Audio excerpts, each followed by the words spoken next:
Huling hirit na ng bakasyon bago ang New Year back to normal sa Lunes. Ramdam na nga yan sa masiglang turismo sa malamig na Baguio City.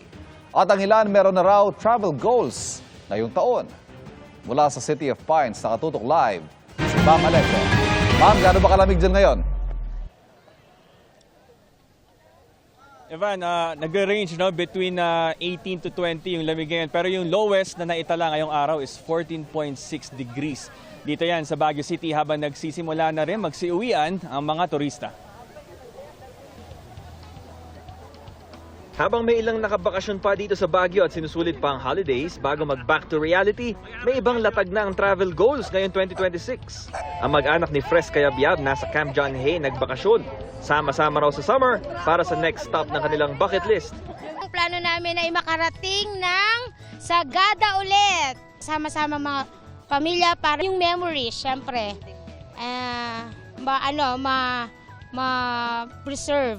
Si Sylvia Cruz naman na tubong Baguio, buhangin ng mga beach ang hanap pag umay na sa mga bundok.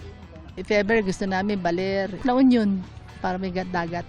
Ang vlogger na si Dudong Daos, ibang adventure ang gustong maranasan. Gusto ko Palawan eh.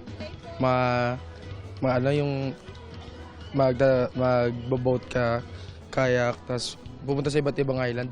Level up naman ang couple goals nila Shaira at Jandel. Gusto nilang matatakan ang mga passport nila. Hoping kami na this year makarating kami sa ibang bansa din. So more sikap pa and ipon. Kagaya ng Hong Kong at Japan. Pero tiyak na may babalik din sa City of Pines, lalo na para sa kanilang taunang Panagbanga Festival tuwing Pebrero. Ngayong taon, mula February 1 hanggang March 8 ang pista.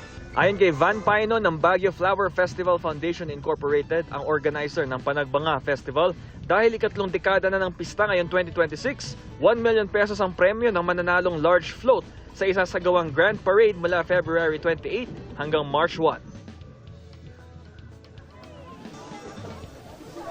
So Evan, sa January 12 ilalabas yung full calendar nitong pista. No? At ngayon papakilala ko sa iyo yung Team Sulit dito sa Burnham Park. Ayun sila. Live mula rito sa Baguio City para sa GMA Integrated News. Bam Alegre, nakatutok 24 oras. Balik sa inyo dyan, Ivan. Maraming salamat. Happy New Year sa Team Sulit. Bam Alegre.